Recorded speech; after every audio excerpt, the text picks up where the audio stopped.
Do I love Blackjack? That's an oddly personal question. I'm not sure how to answer. Yes would suffice, but it really wouldn't explain much, would it?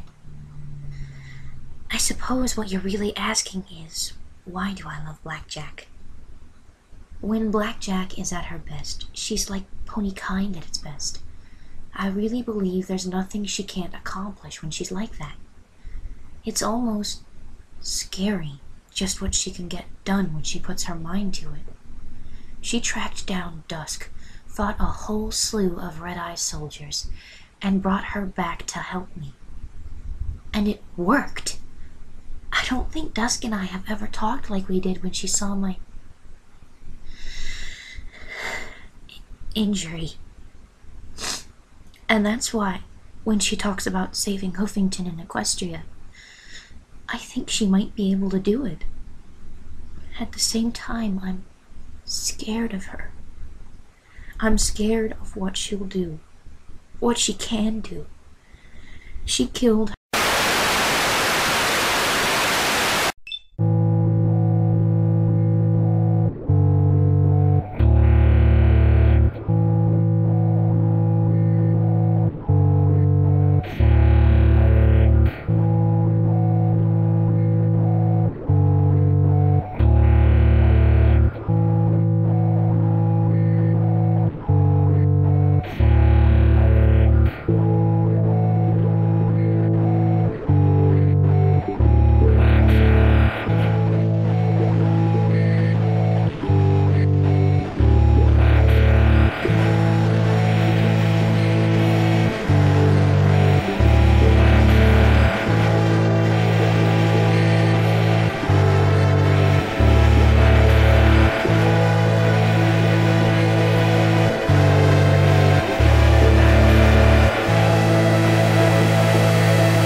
There's trying hard, there's trying too hard, there's Are You Kidding Me? And then there's Project Horizons, a spin-off story of Fallout Equestria apparently so hell-bent on becoming the bleakest, most tragic, ultra-violent piece of literature ever written, it makes the original story feel like a trip to Happy-Go-Luckyville.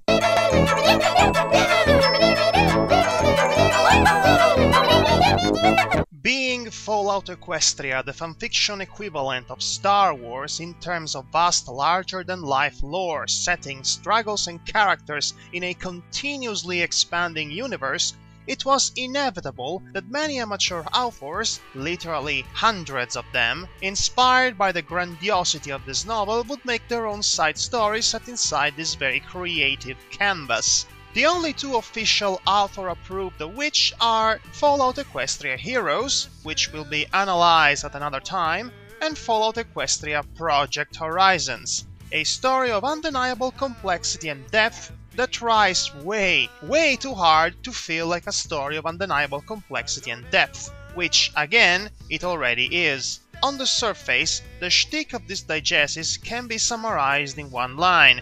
It's as if the original story went Super Saiyan.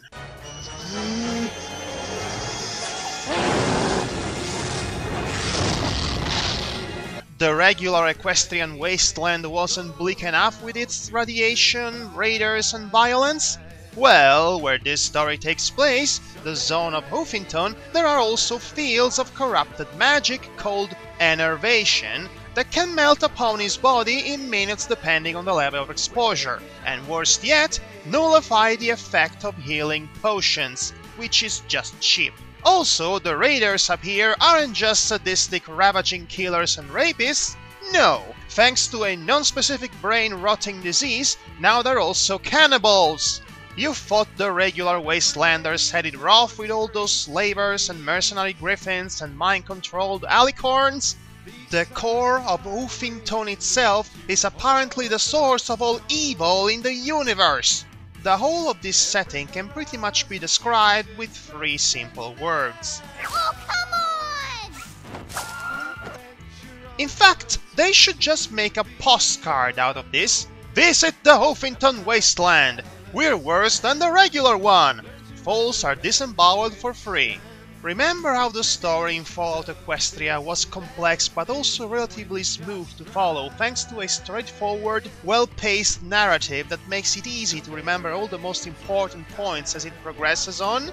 Project Horizons takes that very story and forcefully glue it to its own by having 200 years worth of sorrow, death, political intrigues and conspiracies all linked together by the doings of one single pony by the name of Goldenblood, whom is now portrayed as the epicenter of everything that went wrong back in the days of the Zebra War, which is a very contrived and slightly annoying plot point in its own right. On one hand, it's fascinating to witness your favorite literary universe grow in depth and complexity as its background expands through the means of side storytelling, but on the other hand, being this a spin-off tale that takes place more or less at the same time of the original diegetic behemoth that began it all, it can easily get out of control and shoot itself in the foot in the long run. As of now, I'm currently at its midpoint. This novel's obsession in being everything its predecessor miraculously was, only 10 times better and bleaker, while arrogant, it's not necessarily a flaw if the author has the sheer talent to back up this ridiculously ambitious goal with strong writing and characters. In that regard, I am very pleased, and also a bit shaken, to report that the Project Horizons characters are some of the most messed up, complicated, multi-layered, sympathetic and tragically human characters I've ever fumbled upon. Never mind the fact that they're actually cartoon equins, which is ironic considering they were the product of the author's "let's try way too hard to surpass the greatest novel of this generation" philosophy. What made the protagonists of Fallout Equestria brilliant in the first place was the carefully crafted brick-building process of their personality and personal struggles out of very familiar and immediately recognizable archetypes. Said basic archetypes made them easily to identify at a first glance, thus allowing us to quickly sympathize with them and their struggles as the more complex facets of their personality emerge within their own development. For example, Calamity is the easygoing type, Steelhooves is the stoic type with a brooding past, and Velvet Remedy is basically a cross between Fluttershy and Rarity. Again, timeless personality templates that are easily identifiable, like in most works of fiction. The peculiarity about the characters from Project Horizons, however, is that they seem to lack identifiable templates, or at least quickly recognizable ones. They come off with enough emotional and psychological ambiguity and multifaceted turmoil that they seem to openly defy a clear-cut identification in any of the available archetypes, which is a rare occurrence but not completely unheard of. How would you define within the parameters of a predefined model a homosexual character that has lived all of his life as a breeding tool for the mares of his stable and is now traveling the wastelands with the one pony who raped him first? Awkward. You could probably throw in some witty comment about misogyny or the irony of it all, but this is addressed as a genuine tragedy for everyone involved. B21, that's his name, wants to forget about his past, but cannot let it go because his companion, whom is the main heroine by the way, keeps reminding him of that life with her very presence, and he feels even worse when she drowns herself in guilt and proactively destroys herself. He loves her and hates her at the same time. He wants to help her, but he feels impotent to do so, and he hates himself for not being able to shed that part of him that links his friend to those awful memories. This is only one of the many, many complicated relationships available in this story. And speaking of complicated, meet Rampage, a red-striped, drug-addicted immortal pony with a split personality and a thirst for blood that cannot be killed in any way possible. She's also a child murderer. She's one of the protagonists. Huh? But what? I tremble of the thought that I will have to cover Lacuna, Deus, and Psychoshy at some point. But as utterly, bafflingly messed up any of these characters are, they all pale in comparison to the main heroine herself. At first glance, you might think Blackjack here is basically Little Peep with a different color scheme, and she does have a lot in common with the best female protagonist in contemporary fiction, but there are a lot of both subtle and overwhelmingly sad differences between the two. Little Peep's arc is a spin on the classic hero's journey narrative with an epic twist, looking out for her virtue and position in a world that badly needs heroes. Blackjack's path is as every bit as unclear and depressing as it could possibly get, constantly in search of a personal redemption that seems to elude her at any given chance, half the time because of her own self-loathing. She led all her life inside a male rape factory, only to escape outside after a break-in from raiders along with one of those aforementioned males, B21. Awkward. Realizing how horrible that place really was once her perception of normalcy changed dramatically is only the peak of her guilt-crusted iceberg. Her mistakes indirectly caused the death of hundreds.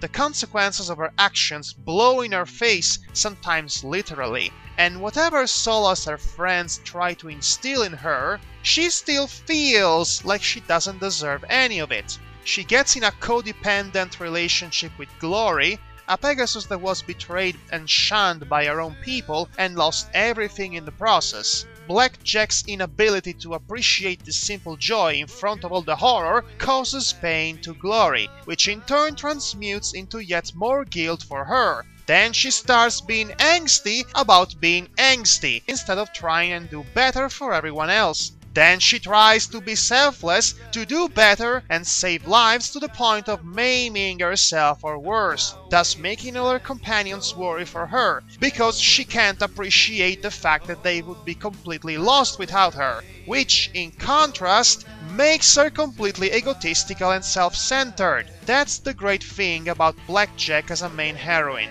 She's a rare case of an angsty, self-loathing, almost nihilistic character done right, because that's not all there is to her. She tries so hard, so desperately to do what she thinks is the right thing, only to screw up in some way because of her fear of screwing up, unable to see all the good that she causes in the process.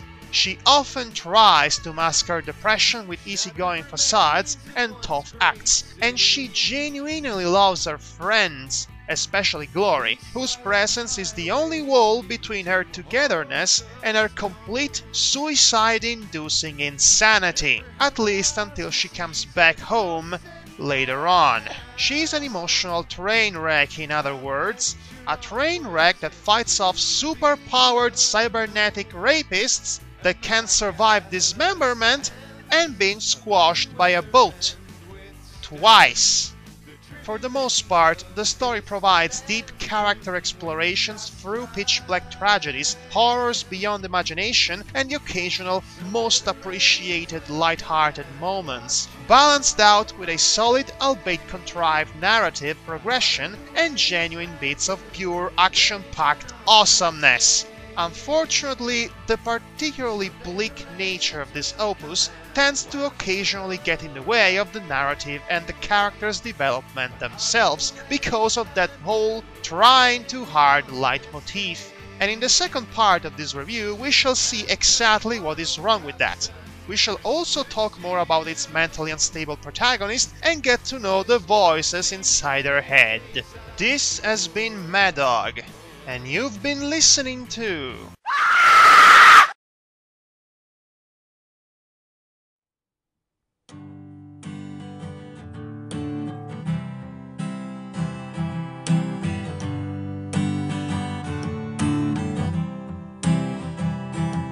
Oh, they should've just sent the whiskey when they saw the trouble coming. Oh, they should've just sent the whiskey, then there wouldn't be a running. The times are tough and things are bad, so why be dumb and risky? When you see the trouble come, you better just send the whiskey.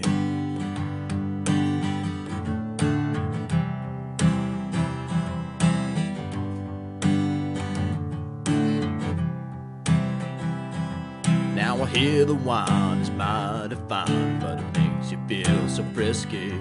But the troubles come, so get it done, and don't forget the whiskey.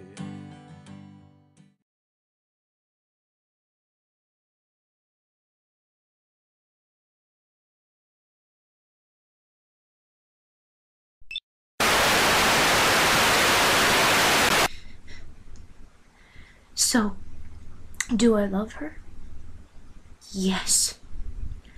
But will I always be able to be there for her? I don't know.